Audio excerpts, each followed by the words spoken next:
Morning everyone, तपाईहरुलाई स्वागत छ जर्नी अफ लाइफ ब्लगमा। म क्लासको लागि बिहानै निस्किसकेको छु। चावेल पनि आइपुगेको छु, बट बिहानै पनि पानी परिरहेछ। हेरौँ अब क्लास गरेर अब कतै जाने प्लानिङमा थिए, बट फेरि आज पनि पानी पर्दैछ। जे होस् अब यो कुरा छोड्दिउँ। दिउँसोतिर त गाडीमा चढ्नै मन लाग्दैन, यति भिड हुन्छ, कुरै छोडिदिनु। अब जानु परिहाल्छ, अब के गर्ने। अहिले त पानीले भिज्न थालिसकेको छु फेरि म आज। अब पानी एकछिन रोक्यो भने म फेरि बनाउने छु। फाइनली एउटा क्लास सकिसकेको छ। कता जाऊ नजाऊ सोचेर मात्र दिन गइरहेछ।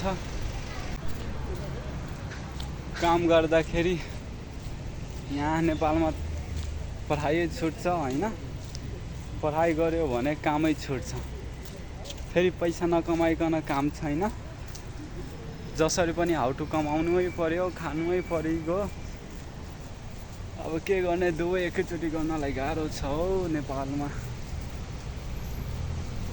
एउटा गर्दाखेरि अर्को छुटिन्छ, अर्को गर्दाखेरि त्यो पनि छुटिहाल्छ।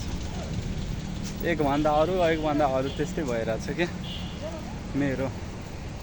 अब कतै जाम सोच्छु, के गरौँ म। पढाइ छुट्छ कि कामै छुट्छ।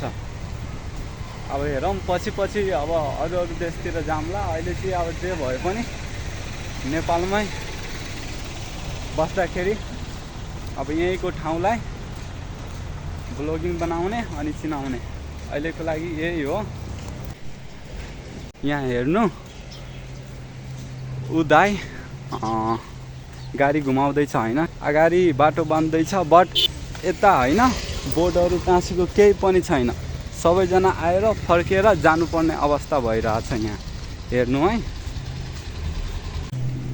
अघि नै त्यो दाइहरू त्यहीँ होल्ड हुनु भएछ।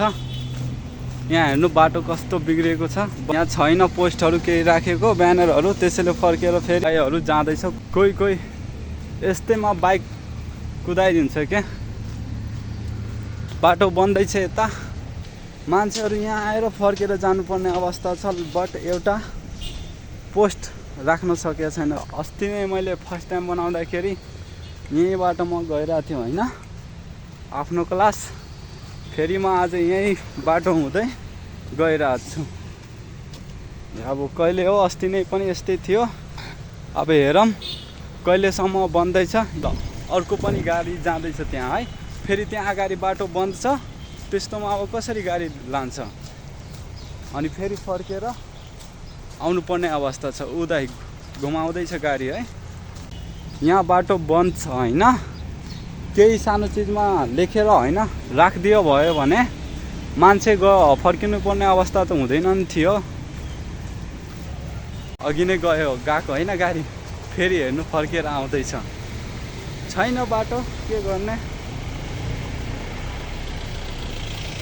अब यो बाटो जाँदैछ है। फाइनली अब दुईटै क्लास पनि सक्यो। अब म घर जाँदैछु। अब जाँदा 1-1.5 घन्टा टाइम लाग्छ। अहिले दिउँसोको कति बजिरहेछ, टाइम 12 भयो। 12 नै भइसकेको छ अहिले। ठिकै छ, अहिले घाम पनि त्यति खासै छैन।